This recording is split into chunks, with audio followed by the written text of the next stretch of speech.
Pakistan has taken a host of measures, which includes a recently passed bill in the Balochistan Assembly giving detention authorities to intelligence agencies to, pick up people and keep them in detention for up to 3 months, giving a legal cover and more powers to them in the view of how the security situation is evolving. So the volatility at the western borders primarily emanated from two factors. Number one, the Israel-Iran tensions, which have subsided for now. And the other was the ability of groups operating in this volatile, porous border area, Pakistan-Iran border area, which is about 900 kilometers.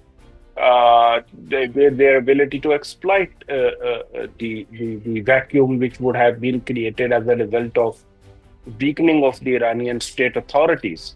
And this region could have become a breeding ground for groups of all hues and stripes. We know that Jaish al-Adl, the Islamic State of Khorasan province, various Baloch groups, including BLA, BLF, they operate in this region.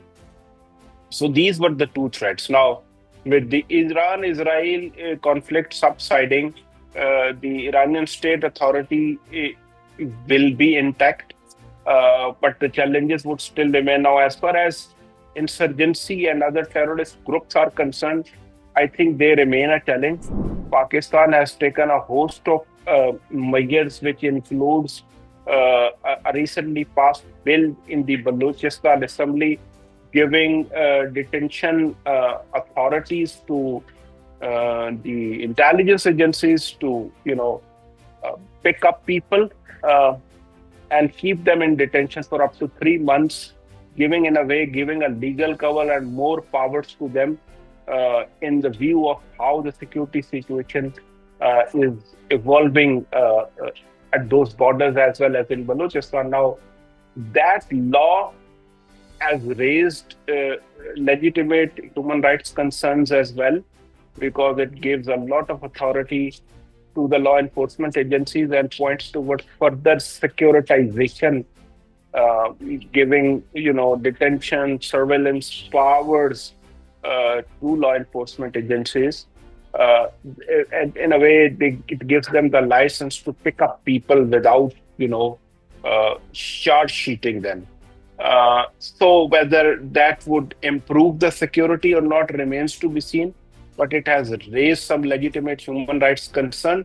But at the same time, keeping in view how the security has been, sometimes you have to take such drastic measures. But again, question will remain that, exercising power with responsibility and the accountability of the sweeping powers being given to the security agencies. So that's the situation. ISK has been active in Balochistan, particularly in Mastong districts. We have seen a video has emerged. We have seen that BLA has shown increasing tactical sophistication in its attacks, especially since the Jafar Express attack. And before that, we have seen them occupying remote towns for a brief period of time before melting away, emerging on roads, blocking roads, carrying out snap checkings and all that, which, as I said, points towards increasing tactical sophistication on their part. And ISKP's presence and their tussle with BLA shows that it's a complex, multi-actor landscape where there are not just Baloch separatists operating, but there are these transnational militant groups which have their presence, and their relationship has been evolving. Earlier, there was some kind of a secret pact of non-aggression between them, and now they have it has evolved and they are now on rival paths. On both fronts, what you are seeing are two full-fledged insurgencies. Vis-a-vis the TTP threat, they are taking a host of measures, combining their diplomacy with the Taliban, which now includes a trilateral framework for a mechanism involving Beijing as well, where they decided to upgrade diplomatic relationship with the Taliban, and the Sharjah affairs has now been that position has now been transformed into a full-fledged ambassador. So Pakistan has a full-time ambassador in Kabul and vice versa. And with Russia recognizing the Taliban regime, I think Pakistan will be one of those countries, including China and some Gulf countries, to recognize the Taliban regime as well.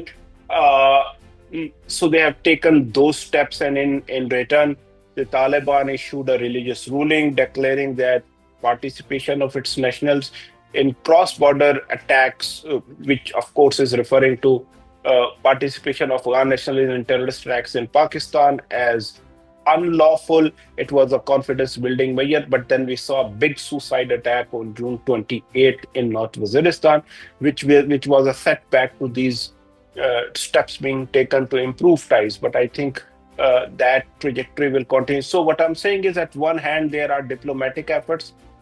They are pairing them with intelligence-based operations, particularly in North and South Waziristan, where the intensity of attacks have really increased in recent months. So you have security measures along with diplomacy, and then you have border management, where they are taking steps to implement a visa regime, formalized border controls, where people have to have a travel document, which is a visa, which is a passport and a visa to cross border. So, and they are negotiating with the Taliban about border security. There are disagreements, of course, over the construction of border checkposts, over demarcation of borders. But these are the three steps which they are taking on the Afghanistan-Pakistan border: border security, counterterrorism operation, and diplomacy with the Taliban, involving other regional actors, especially China.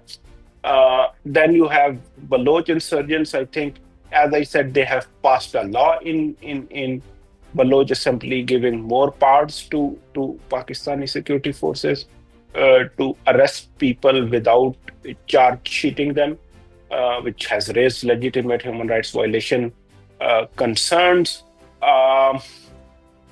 Then you have ongoing intelligence-based operations.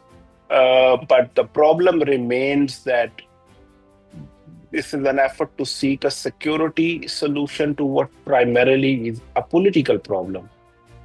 That's the fundamental construct of the Baloch conflict. But then there have been regional elements trying to exploit the situation in Balochistan, which in a way complicates. So the nomenclature now that Pakistani state is using against Baloch separatists is Fitna al-Hindustan, which in a way tries to externalize the entire conflict and tries to undermine the indigenous nature of the conflict.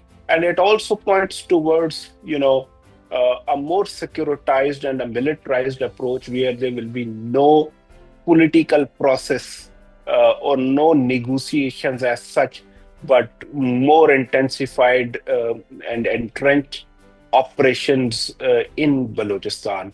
To what extent these steps have been successful, I think there have been some tactical successes, but overall, if you look at the security situation across the western frontier of Pakistan, borders with Iran, borders with Afghanistan, I think terrorist attacks have increased. These groups have gained more power. They have become more powerful.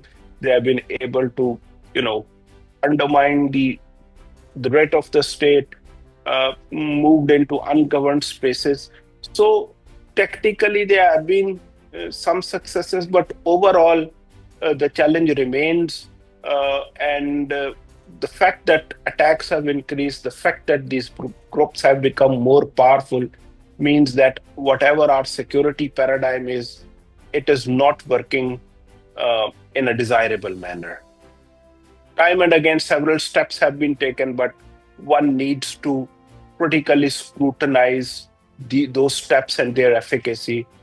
Look at the results, the overall results, and there are serious gaps and loopholes still there. There have been regional elements trying to exploit the situation in Balochistan, which in a way complicates. So the nomenclature now that Pakistani state is using against Baloch separatists is Fitna al-Hindustan, which in a way tries to externalize the entire conflict and tries to undermine the indigenous nature of the conflict.